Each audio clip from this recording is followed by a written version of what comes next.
नमस्कार दोस्तों, स्वागत है आपका हमारे YouTube चैनल पर और मैं आरवी सिंह आप सभी का स्वागत करता हूं। और इस वीडियो में मैं आपको जो कॉर्डिसेप्स कल्टीवेशन से रिलेटेड एक 3D लैब का जो डिज़ाइन था, मैंने कहा था आपको बताने के लिए कि किस तरीके से आपको लैब बनानी चाहिए, उसका एक छोटा सा सैंपल मैं आपके सामने लेकर आया हूँ। लेकिन याद रहे, ये सिर्फ छोटे लेवल के लिए है, ये बड़े और कमर्शियल लेवल के लिए नहीं है। ये सिर्फ उन भाइयों के लिए है जो ये कॉर्डिसेप्स कल्टीवेशन करना तो चाहते हैं, लेकिन उनके जो डाउट्स हैं वो काफ़ी सारे हैं कि इसके लिए कितनी जगह होनी चाहिए, क्या इस साइज़ के कमरे में करना चाहिए, या कितना बड़ा प्लॉट होना चाहिए, या कैसे पार्टीशन डालना चाहिए, और ग्रोइंग रूम कहाँ होना चाहिए, लेमिनार कहाँ रखना चाहिए, ऑटोक्लेव कहाँ रखें, और कैसे क्या इनकी पूरी एक मैनेजमेंट होती है। उन सारी चीज़ों के जो भी डाउट्स हैं वो मैं सारे क्लियर कर दूंगा आपके इस वीडियो में। तो देखते रहिए, बने रहिए, आपको सारी जानकारी आगे अवेलेबल हो जाएगी। वीडियो को पूरा जरूर देखना, पसंद आए तो लाइक करना, शेयर करना और कमेंट भी करना। तो चलिए शुरू करते हैं। अब मैं आपको फिर एक बार क्लियर कर दूं कि ये छोटे लेवल पे है, ये मैंने कोई कमर्शियल लेवल पे नहीं प्लांट बनाया है। नहीं तो कुछ लोग कमेंट करें कि नहीं ऐसा नहीं होता, वैसा नहीं होता। ये आम लोगों के लिए, अगर कमर्शियल लेवल पे बनाना होगा तो उसकी डिज़ाइनिंग काफ़ी अलग होगी और उसमें काफ़ी सारे रूम्स और काफ़ी सारी चीज़ें बदल जाती हैं। तो अभी मैं सिर्फ आपको एक छोटे लेवल पे, हाउस होल्ड लेवल पे कैसे बनाया जाए, कैसे किया जाए, उसको दिखाने वाला हूँ 3D मैप्स के थ्रू। ये लैब का पूरा 3D डिज़ाइन है, इसको आप अच्छे से देख लीजिए। ये एक आपको इसमें रेस्ट रूम दिखाई दे रहा होगा, जिसको मैंने जूम किया है। ये रेस्ट रूम है।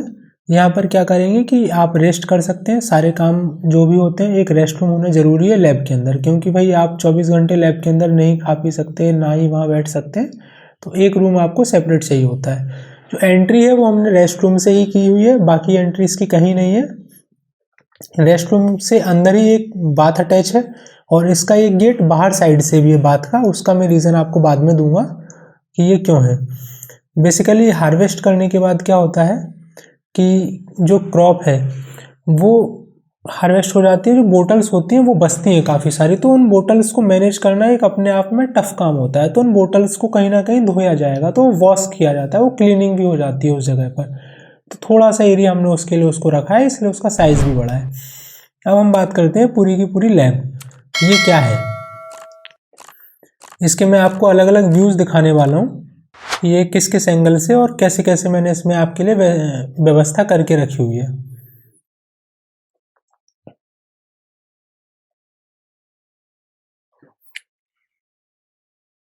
ये लैब का एक डिफरेंट व्यू है।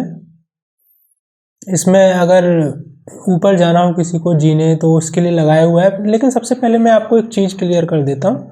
एक जो इसका 2D मैप है, मैं उसमें पहले आपको लेंथ और ये सारी चीज़ें आपको क्लियर कर दूँ, वो ज़्यादा सही रहेगा। ये देखिए 2D मैप इसका जो है, इसमें जो ये आपको दिखाई दे रहा है, इसकी चौड़ाई है 20 फीट, 20 फीट चौड़ाई है, और इसकी जो लेंथ है वो है 35 फीट। तो हम बेसिकली इसको कह सकते हैं 20 बाई 35 का। तो 20 बाई 35 के हिसाब से अगर हम आपको इसको कैलकुलेट करके बताएं, ये लगभग आपका 700 स्क्वायर फीट का होगा।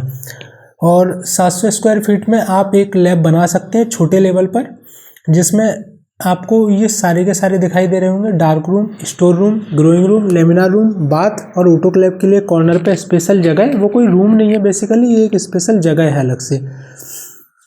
और रेस्ट रूम बेसिकली जो आप सारा काम करके जब भी आप रेस्ट करेंगे, आराम करेंगे, उसके लिए एक रेस्ट रूम भी है। और सीढ़ियाँ भी दी हुई हैं, अगर आप ऊपर का एक फ्लोर चाहें बनाना चाहें तो साइड से आप ऊपर भी जा सकते हैं। इस 700 स्क्वायर फीट में आप अपनी लैब कंप्लीट कर सकते हैं मिनिमम। अब देखिए, मैं अगर आपको प्लान समझाऊं क्या है, तो आप 2D मैप को थोड़ा अगर अच्छे से देखेंगे तो जो ग्रोइंग रूम का हमारा साइज़ है वो 12 बाई 15 का है। 12 बाई 15 के ग्रोइंग रूम में क्या होगा कि यहाँ पर आपको आपकी रैक्स रखनी होंगी। जब आप अपनी रैक्स इसमें रखेंगे तो इसमें आप एक छोटा सा प्लांट लगा सकते हैं, लगभग आप 5 से 6 किलो के आसपास का इजीली इसमें 12 बाई 15 में लगा सकते हैं। इवन 7 केजी तक भी इसमें प्रोडक्शन आप कर सकते हैं। ग्रोइंग रूम से अंदर ही अटैच किया गया है dark room. Dark room basically इसलिए अटैच किया गया है, वो ज़्यादा बड़ा इसलिए नहीं है। उसमें आप जो कल्चर वगैरह हैं, जो आपकी पेट्री डिशेज वगैरह हैं, या स्लांट हुई और जो टेस्ट ट्यूब्स हुई, आप उनको रख सकते हैं, प्लेस कर सकते हैं एक प्रॉपर डार्क रूम में, है ना। जिसमें आपको इसमें अलग से ब्लैक पॉलीथीन में ढकने की या कुछ अलग से व्यवस्था करने की ज़रूरत नहीं पड़ेगी ग्रोइंग रूम के अंदर। तो उसके लिए एक डार्क रूम सेपरेट हमने बनाया हुआ है। अब हम बात करें ग्रोइंग रूम से हम डायरेक्ट अंदर जा सकते हैं डार्क रूम के लिए, लेकिन डायरेक्टली डार्क रूम के लिए कोई डोर नहीं दिया गया है क्योंकि वो ग्रोइंग रूम के अंदर ही से जाना बेटर है उसके लिए। फिर उसके अलावा हम बात करेंगे स्टोर रूम की, जो कि ग्रोइंग रूम के जस्ट बगल में। स्टोर रूम के अंदर आप जो भी केमिकल्स होते हैं और जो भी लैब से रिलेटेड सामान है जो एक्स्ट्रा रहता है, जैसे राइस हुए और जो भी मतलब इक्विपमेंट मैंने बताए हुए हैं, वो सारे स्टोर रूम में आप प्लेस कर सकते हो। और इनकी लेंथ वगैरह आपको अच्छे से दिखाई दे रही होगी, मुझे इतना ज़्यादा उसमें डीपली बताने की ज़रूरत नहीं है। 5 फीट और 7 फीट के आसपास स्टोर रूम है, तो काफ़ी स्पेस इनफ है उसके लिए, कोई ऐसा इशू नहीं है। और बात भी काफ़ी बड़ी है, ऐसा नहीं छोटा है। उन सारे जो आप कॉलम्स देखेंगे उसमें हर एक कॉलम के अंदर उसका साइज़ लिखा हुआ है। आप उन साइज़ को अच्छे से देखिए और अच्छे से पॉज करके वीडियो को, ना समझ में आ रहा हो तो जूम करके थोड़ा सा आप स्क्रीनशॉट लेके भी इनको देख सकते हैं। हर एक जगह उसका साइज़ लिखा गया है कि किस रूम का क्या साइज़ रहेगा, तो आपको बस उसी साइज़ के अकॉर्डिंग सारी चीज़ें मैनेज करना। और ये साइज़ जो मैंने दिया है वो इनफ है। लेमिनार रूम थोड़ा सा बड़ा है ज़रूरत से ज़्यादा, और याद रहे लेमिनार रूम का मैंने डोर भी थोड़ा सा बड़ा किया है। आपको लेमिनार रूम का जो डोर है वो कम से कम 4 फीट चौड़ाई में रखना है, क्योंकि अगर आप लेमिनार खरीदते हैं तो आपको लेमिनार अगर रखना है तो वो एटलीस्ट 4 फीट चौड़ा होना चाहिए वो डोर, जब आप लेमिनार को अंदर रख पाएंगे, क्योंकि 4x2x2 का लेमिनार थोड़ा साइज़ में बड़ा होता है। और अगर मैं बात करूँ ऑटोक्लेव के लिए, तो बेसिकली ये कोई रूम नहीं है, ये एक स्पेसिफिक एक कॉर्नर की जगह है। इसको आउटसाइड में इसलिए रखा जाता है कि ऑटोक्लेव जो है वो थोड़ा सा रिस्की मशीन है। उसमें बेसिकली जो स्टीम है और जो भाप है उस पर काम करता है पूरा ऑटोक्लेव, और अगर उस पर काम करेगी कोई भी चीज़ तो वो थोड़ा सा खतरे वाली चीज़ हो जाती है, तो उसको डिस्टेंस में रखना ज़्यादा ज़रूरी है। So keep it in distance. और ये अगर एक कॉर्नर पे रहेगा तो इसमें से जो स्टीम्स निकलेंगी उसको भी आप डायरेक्ट बाहर रिलीज़ कर सकते हो, अंदर उसके लिए कोई प्रॉब्लम नहीं क्रिएट होगी। और उसकी जो स्टीम्स वगैरह है या जो उसकी गैसेस हैं वो ग्रोइंग रूम या लेमिनार रूम के अंदर नहीं जाएंगी, जिससे आपकी क्रॉप भी ख़राब नहीं होगी। अब मैं आपको इसका 3D व्यू दिखाऊंगा।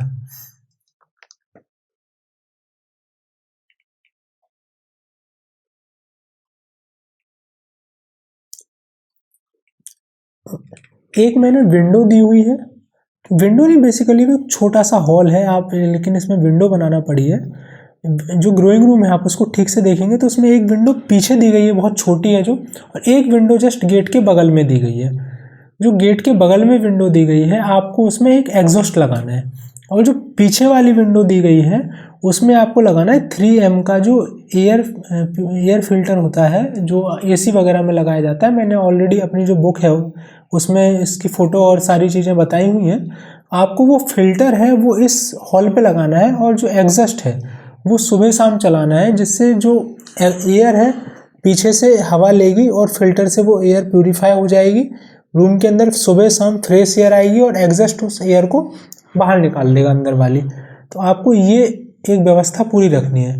लेमिनार रूम आपको 3D में दिखाई दे रहा है, आपको उसके अंदर लेमिनार प्लेस करना है। आपको अगले व्यूज दिखाते हैं।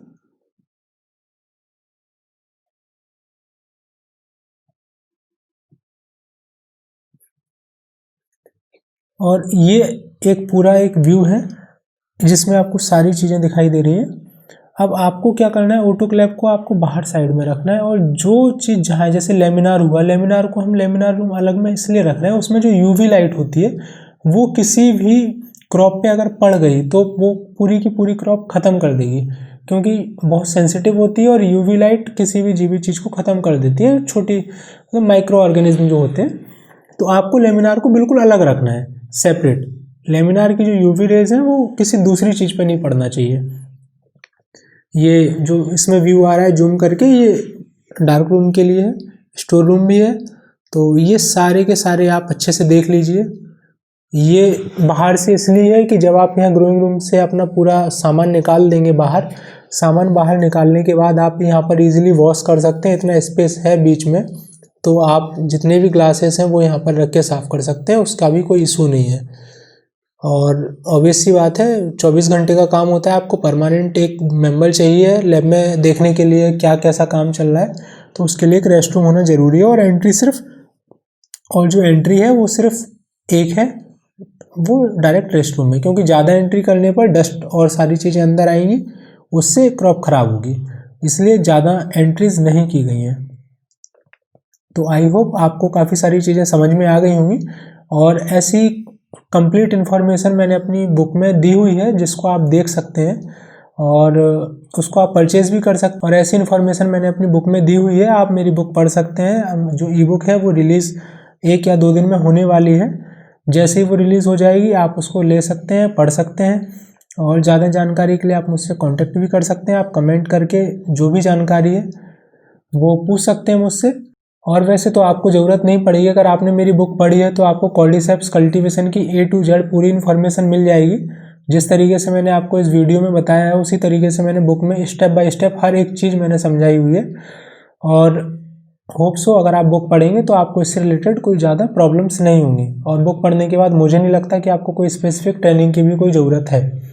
तो प्लीज़ अगर वीडियो पसंद आया हो तो लाइक कीजिए, शेयर कीजिए, सब्सक्राइब कीजिए, और साथ ही साथ बेल आइकन पर नोटिफिकेशन के लिए क्लिक कर दीजिए, जिससे आने वाले समय में और भी अच्छे अच्छे वीडियोस मैं आप तक पहुंचा सकूं और मेरा मोटिवेशन बढ़े। इस वीडियोस को ज़्यादा से ज़्यादा आप लाइक कीजिए, जिससे मैं आपके लिए एक से एक वीडियोस लेके आऊँगा। और कॉर्डिसेप्स के वीडियोस के अलावा भी मैं आपके लिए काफ़ी सारे वीडियोस लेके आने वाला हूँ। तो प्लीज़ बने रहिए, चैनल को लाइक ज़रूर कीजिए, और प्लीज़ अगर कोई भी जानकारी चाहिए हो आप मेरी एक बार बुक पढ़िए, आपके सारे डाउट्स क्लियर हो जाएंगे। मैंने उसमें बेस्ट से बेस्ट देने की कोशिश की है। थैंक यू वीडियो लास्ट तक देखने के लिए, आपका बहुत बहुत धन्यवाद।